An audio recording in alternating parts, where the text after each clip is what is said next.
to UA Live. I'm Annabelle. And I'm Lily. Coming up on the show, we look at a clothing drive, home safety, Passover, and a special interview with a guest that many know and love. On March 25th, the Human Connections Festival took place at Upper Arlington High School along the main corridor during the lunch periods, and again that evening.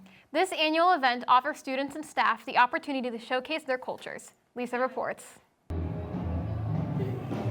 On Wednesday, March 25th, high school students were celebrating the Human Connection Festival. I talked to Kristen Anderson, who is a staff student supporter for the festival. Well, the Human Connections Festival was imagined originally by students about 4 years ago. And at the time, it was kind of brought forward to high school staff as an opportunity to hold like a culture fair and tell cultural stories of all of the different communities here within the school. During the lunch period, students were able to explore tables that represented different cultures and try out food, games, and a lot more.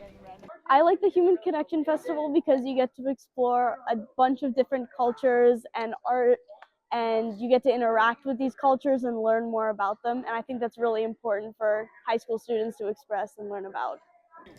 In the evening, the Human Connection Festival opened up to the community to not only show high schoolers, but also Upper Arlington the different cultures. We had so much fun at the Human Connections Festival. We had a great time hosting the German table and getting to show everyone our culture. This was Lisa reporting for the WARL.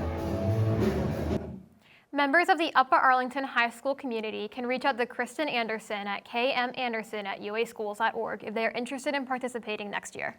Learning about other cultures is an easy way to make others feel safe in your community, but not the only way. I spoke with Upper Arlington Police Officer Travis Goodman to learn what people can do to protect their homes and loved ones. With winter fading in the spring, crime rates are beginning to rise. Whether it's locking your doors, setting up a home security system, or keeping your house keys anywhere other than under a welcome mat, it's always smart to make sure your home is properly secured against intruders.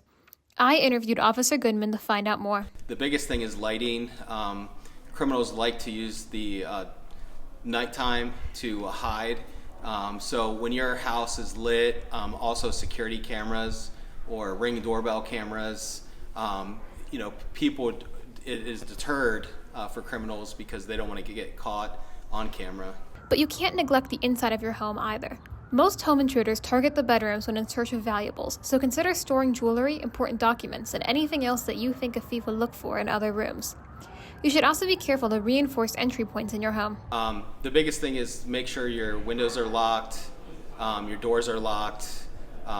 Sometimes you get that sense of safety and you live in a great community, in a safe community, but sometimes we do forget to lock the doors, along with taking your valuables out of the vehicle and locking your vehicle, because sometimes people will leave their garage door openers in the vehicle and they can gain access to your garage if your vehicle is unlocked. It's also important to make sure that your home isn't just safe from home intruders. Make sure that you have smoke detectors with fresh batteries in every room. And if you have small children in your home, it's smart to put childproof locks wherever you don't want kids getting into. Ensure that everyone in your family knows how to contact emergency services, such as 911, poison control, and the police. Remember, it's better to be safe than sorry, and it's better to be prepared than regretful. This is Lily Griffin reporting from the WARL.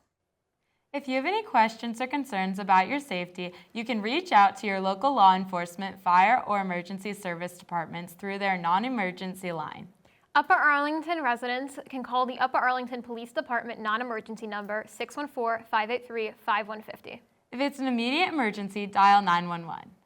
On March 24th, members of the Upper Arlington High School Choir program traveled to New York City, where they performed at Church of St. Paul the Apostle and St. Patrick's Cathedral. Students also did some sightseeing and watched 2 musicals on Broadway, Death Becomes Her and 6. Kylie spoke with junior Althea Norris to learn more about this experience. The first day we got a ton of free time to just walk around and go to different restaurants or stores. We also saw 2 musicals. We saw 6 and we saw Death Becomes Her, and both were such great experiences. The actors, they were amazing. I learned so much about music and about other people in choir. I think that all of us really got a lot closer, like people that didn't really talk in choir talked to each other, and it felt very natural just to do this and be in New York with all of your friends. On March 30th, Broadway Columbus revealed the lineup for the 2026 to 2027 season. For ticket information, visit broadway.columbus.com. Upper Arlington High School art students were recognized for their work at the 50th Annual Governor Arts Show. Addie Brownfield and Ellie Ness had their art selected for the top 250. Nina Belvedere, Mia Bennett, Delilah Koss, Evelyn Kirk, Emily Merkuzik, Jack Morris, and Audrey Oberle qualified for the Ohio Regional Awards. Art from artists across the state is on display at the McCone L Art Center in Worthington through May 2nd. Admission is free. Now to sports with Owen and James. Welcome back to Sports Bears. Boys tennis and girls softball are off to strong starts to their seasons. Boys tennis is currently 9-1 and softball is currently 8-3. The baseball Bears have started 2-4 and play tomorrow against Olentangy Orange. Boys and girls lacrosse have started their seasons off hot, with the boys currently 9-1 and girls 6-1, with a big game tonight against rival Olentangy Liberty. Both girls and boys track placed first at Pequot Invitation, and boys volleyball currently sits 7-5 with a matchup at home against Hilliard-Davidson tonight, April 14th.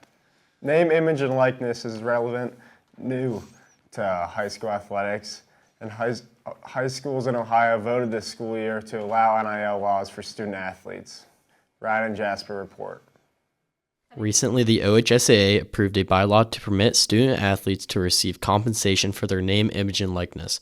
Jasper and I spoke to Mr. Irwin to get more insight on the law. What OHSAA did, which was smart, was they asked the court if they could put a stay, which means hold off judgment for a while, so that OHSAA could come up with the parameters for how we want to dictate what our NIL looks like. It's the opposite of what the NCAA did.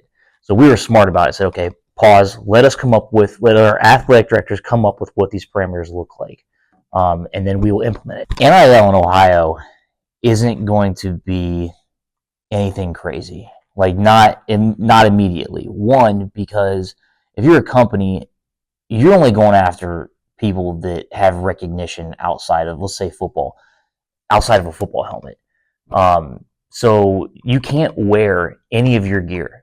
Like you guys could wear nothing that says Upper Arlington on it. So like if I don't know, Pepsi or Coke or something wanted to come give you money, that's fine, but you would just have to be yourself. You would have to dress in plain clothes. You couldn't have anything on that says you're associated with Upper Arlington football or Upper Arlington hockey or anything like that. So from a marketing standpoint as a business, you're not great customers, really. There's just, unless you're like a LeBron James. We had the pleasure of interviewing senior three-sport athlete and hockey captain Connor Hagel to gain his perspective on the new opportunity available for high school athletes.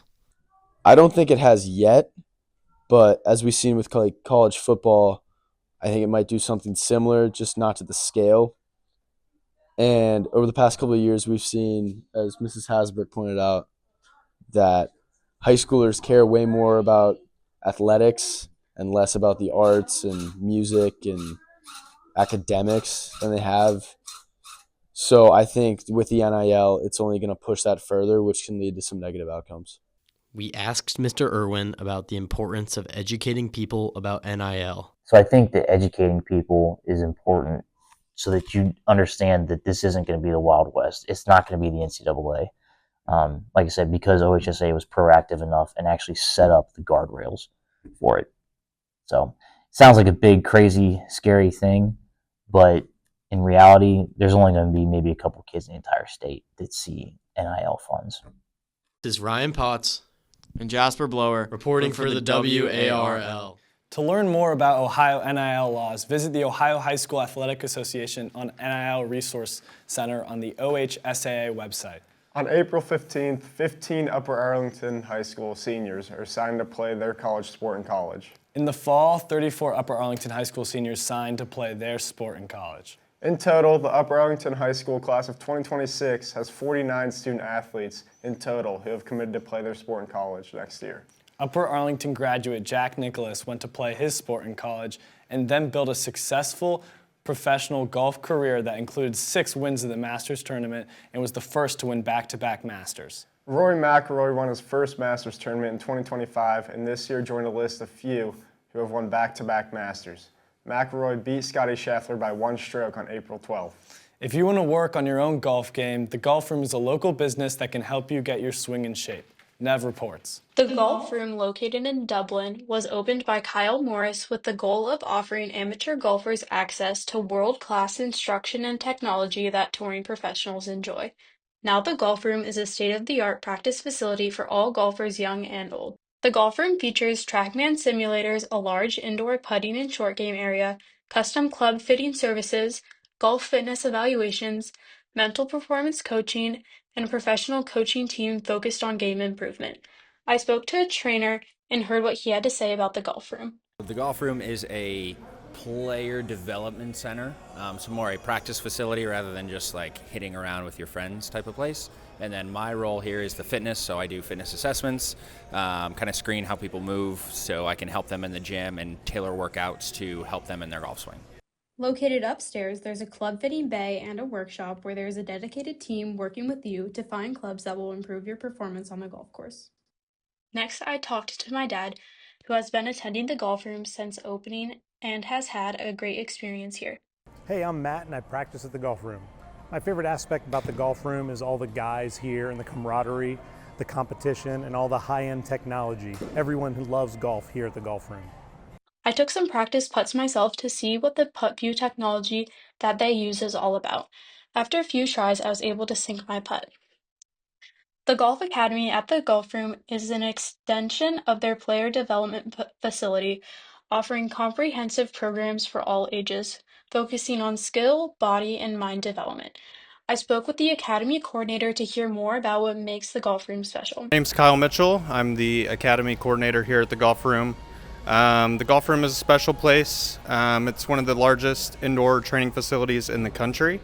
We're equipped with 12 hitting bays, a state-of-the-art putting green, and a state-of-the-art chipping green as well. If you have not been to the Golf Room, come check us out. It's a great place, great environment, great people, and we'll get you better at golf. This has been Nev Naraki reporting for the WARL.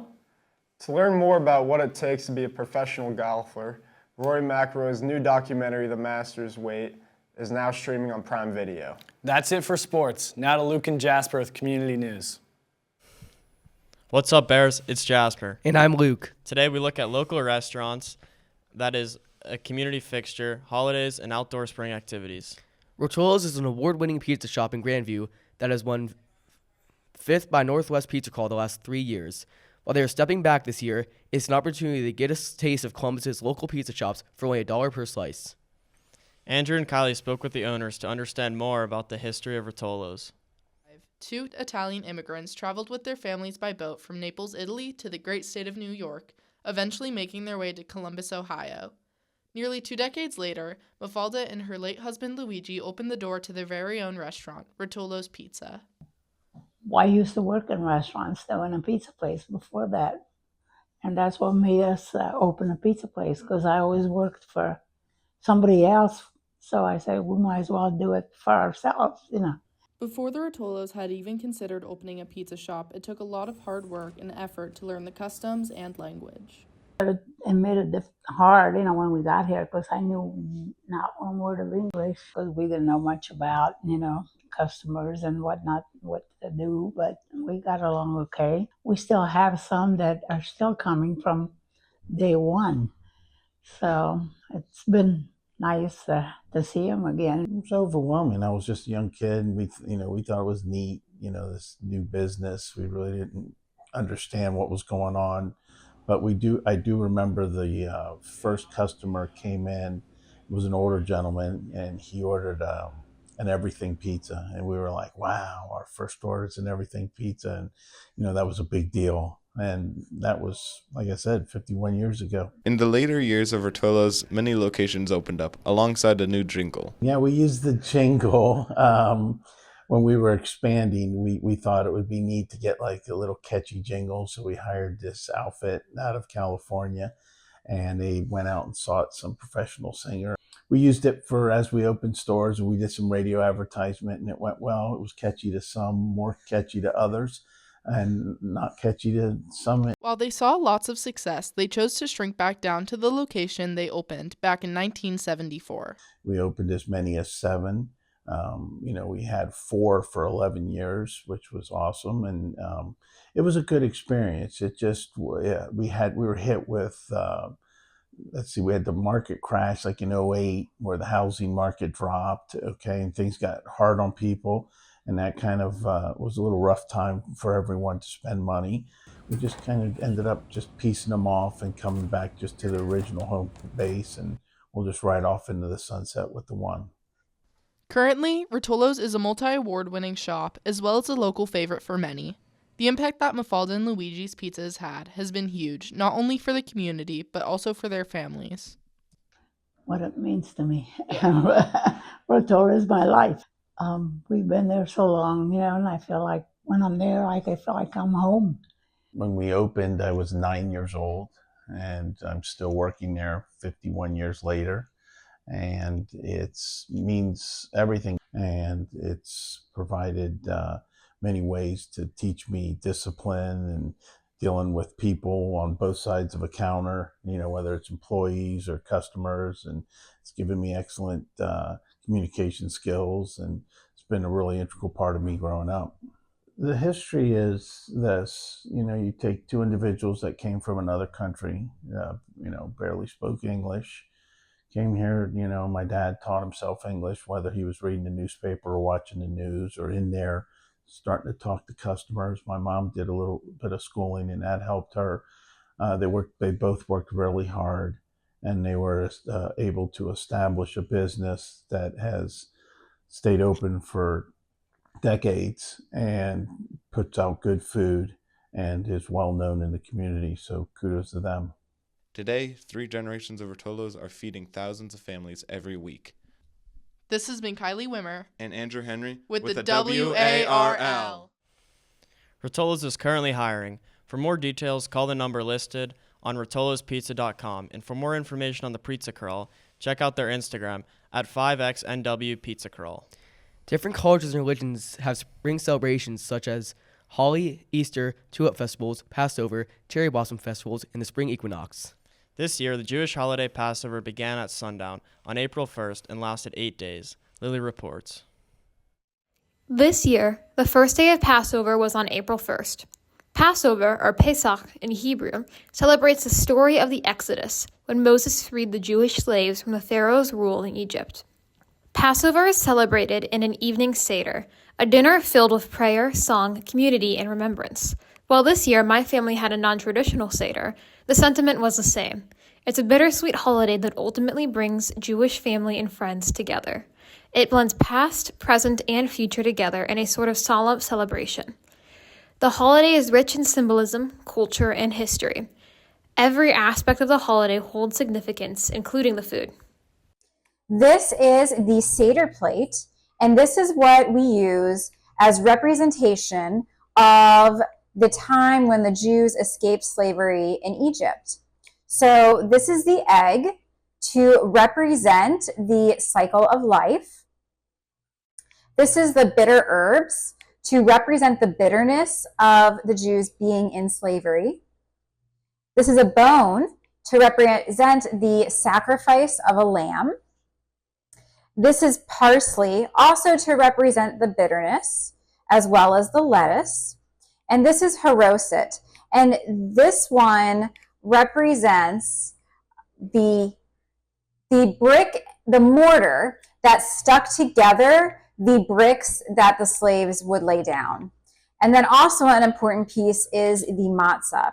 This represents what the Jews had to do when they were forced to leave Egypt very quickly. They did not have time for their dough to rise to make bread. So instead, they turned it into crackers called matzah because that could be made very quickly and they could then pursue freedom. When I was a child, we would celebrate Passover with family.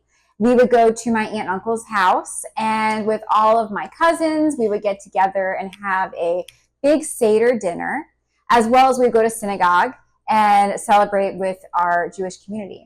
And now I get to do the same with my children. And we have my parents, their grandparents over, and we do a fun Passover Seder. We hide the matzah, and we call it afikomen. And the children search the house to find it, and whoever finds it first wins a little prize. It's very fun. Ultimately, Passover is a holiday about community. If you have Jewish friends or family members, be sure to wish them a happy Passover.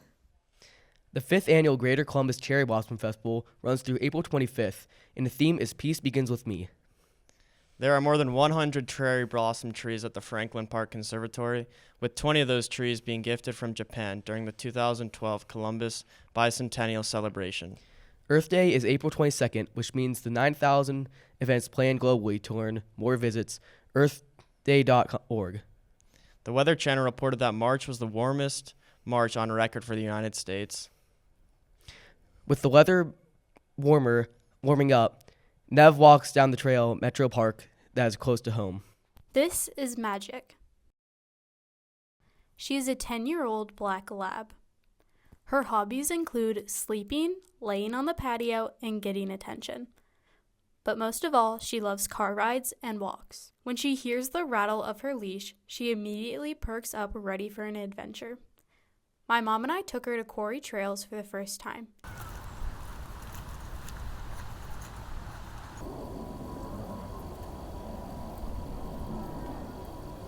Like if his foot was caught in it, he would just like kick it out.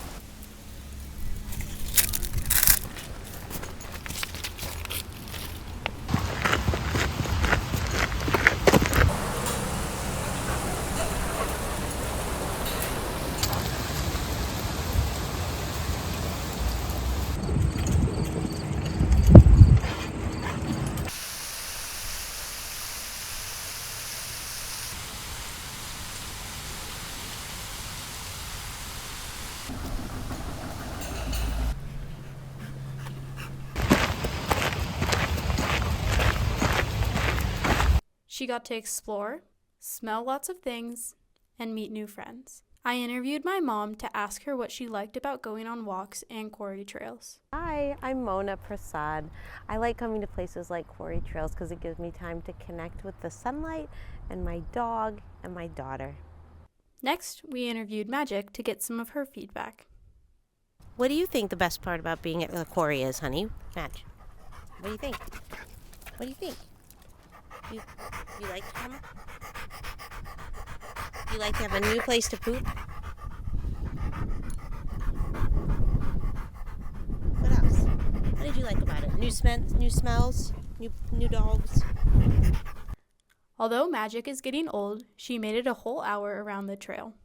And after that, she was ready to go back home and take a much-deserved nap. This has been Nev Naraki reporting for the WARL. Quarry Trails Metro Park has numerous water features and offers a variety of recreational pursuits. Additionally, a multi-use path on Riverside Drive is currently being built. It will make the park more easily accessible for UA residents. Now to interview. It was announced in February that Upper Arlington High School Principal Andrew Theotto will move into a new leadership position for Upper Arlington Schools at the end of the school year. After 12 years as principal of Upper Arlington High School, Andrew Theotto will step into the role of Director of School Safety, Partnership, and Innovative Programs for Upper Arlington Schools. Thank you for joining us, Mr. Theotto. What will that new position look like?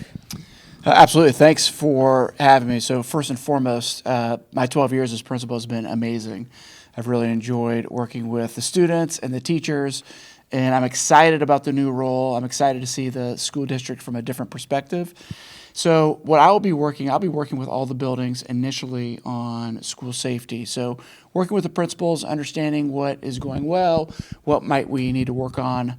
I'll also be working with developing partnerships with the district and other organizations like the Rotary, the Education Foundation, and some others.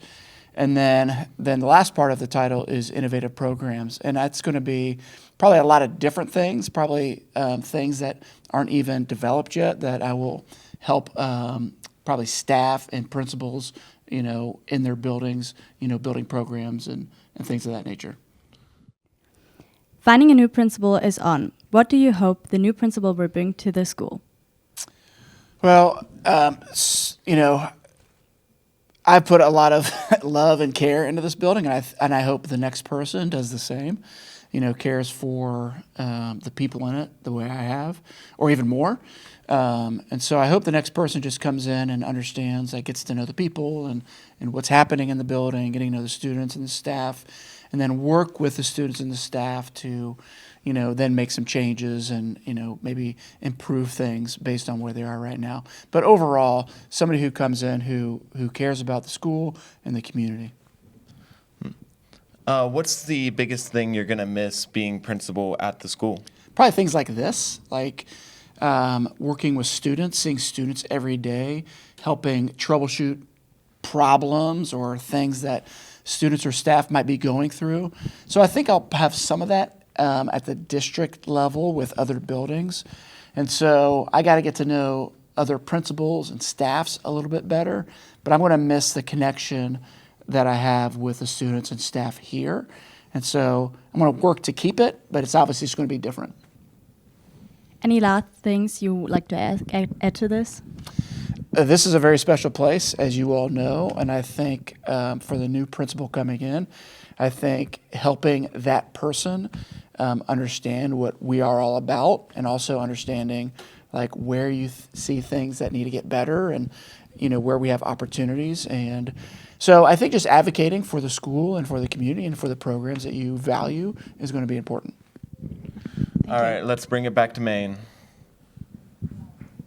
Upper Arlington Schools announced on April 8th that they are recommending Tom Lombardi, current Upper Arlington High School assistant principal, to become the next principal of Upper Arlington Schools. The Upper Arlington School Board will vote at their April board meeting to approve Tom Lombardi as the next Upper Arlington High School principal to finalize the appointment. Kindland Creative Writing is hosting a writing challenge for grades 7-12, asking how kindness defines America. Students can submit any work under 800 words or recording that's 3 minutes or less. Judges will pick 2 winners, and the prize is a $1,000 scholarship. If you need inspiration, check out this video a student made about kindness. Kindness.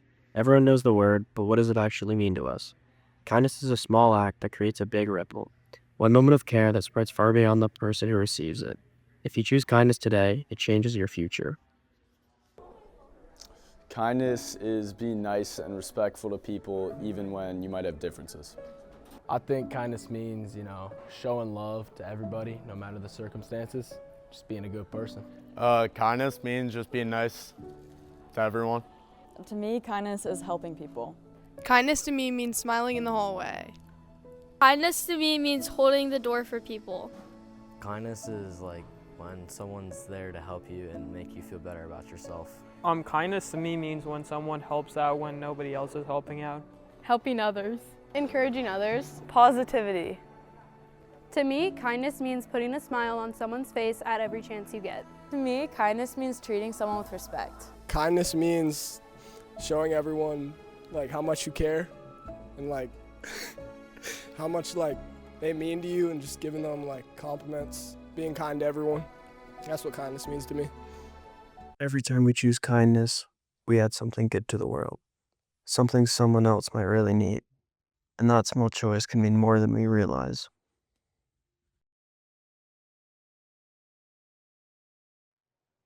Submissions are due on April 17th. For more information, check out the flyers posted around the school. That's it for this edition of UA Alive. Thanks for tuning in.